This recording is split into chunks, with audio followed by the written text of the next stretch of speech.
मित्रांनो, हे आहे कासचं पठार आणि हा आहे सह्याद्रीचा पाऊस.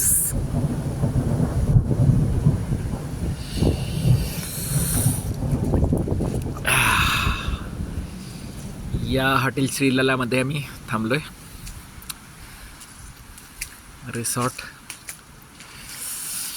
आणि इथून सह्याद्रीच्या पावसाचा बेहतरीन नजारा बघतोय.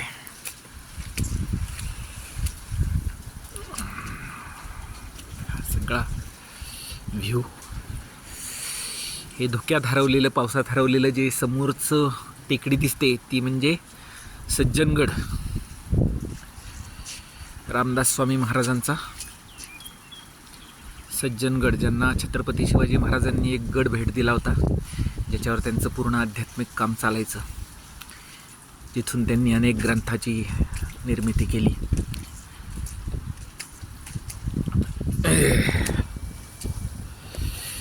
तर हा तो कासचा पठार.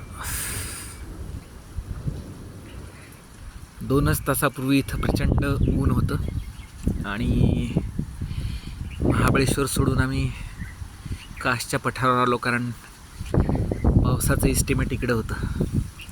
तर मित्रांनो, हा पाऊस आम्ही थोड्याच वेळात लातूरला घेऊन येणार आहोत. 100% तुम्ही वाट बघा, कारण सह्याद्री आलेलं आहे. सह्याद्रीमधून पावसाचे वारे, मान्सूनचे वारे हळूहळू पश्चिमेकडून पूर्वेकडे सरकतात आणि हा पाऊस असाच आपल्याही आयुष्यात समृद्धी आणि पाणी घेऊन येईल. धन्यवाद.